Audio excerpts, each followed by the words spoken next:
Upland birds of North America are a favorite quarry for many hunters. The natural beauty of these birds, as well as their uncanny ability to evade threats, are just a couple of the reasons why hunters have such an admiration for them. While each species of bird has unique characteristics, there are some things which are common to all. An easy way to initially think about upland birds is that they do have similarities to a domestic chicken.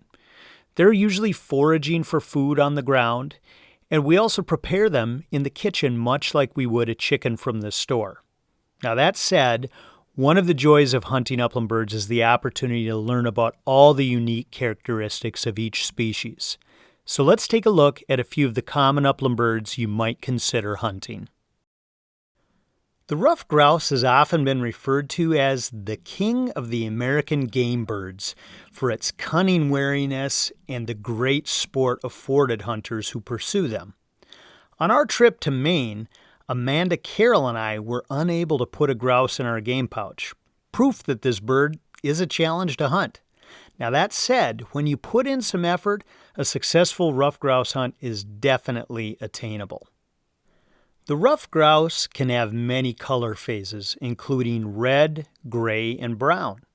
The male is distinguished by his raised ruff of dark feathers and a larger tail fan with a connected bar and two dots on its rump.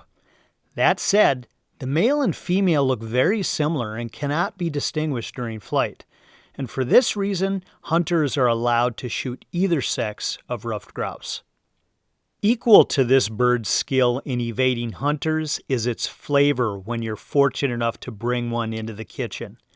The meat is light and pink, and people who aren't familiar with wild game are often surprised at the mild yet unique flavor of ruffed grouse. The ruffed grouse is native to North America, and unlike many other birds, they resist domestication. So you will not find pen-raised grouse on game farms, but only in the thick woods where they run wild and free. To hunt these birds, it's best to head north. Even though you can find ruffed grouse as far south as Tennessee and North Georgia, they tend to thrive in places with cold and snowy winters. All Canadian provinces have ruffed grouse, and 38 of the 49 continental states have at least a few birds. Look for forests with a mixture of young and old tree growth. You'll often find that grouse like the edges of tree stands like aspen that may be 5 to 15 years old. These younger trees create a thick canopy which provides good cover from overhead predators.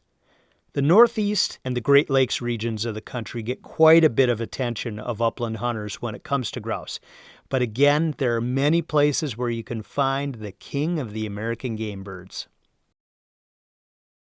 One of the most interesting behaviors of male grouse is their drumming. The sound occurs when the bird captures air beneath its wings in hopes of attracting a female. You may hear the drumming sound at most any time of year, but it really begins each spring during the breeding season.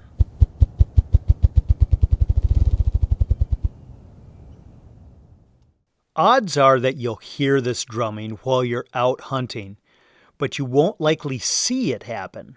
Coloration and slow movements of both males and females on the forest floor help them blend into their surroundings really well.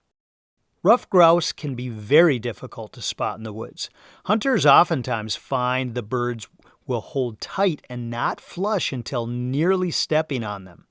At this point, the thunder of wings is definitely going to set your heart racing the first time you hear it, and probably many more times on future hunts.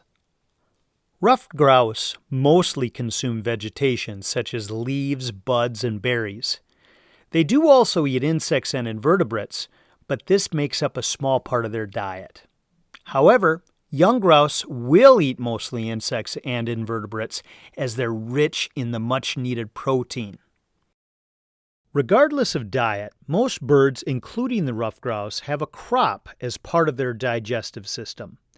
It's basically a pouch where food is stored before it is fully digested.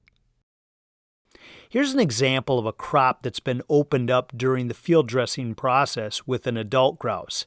As you can see, It was packed with small greens and catkins that still remained in the woods after the first frost.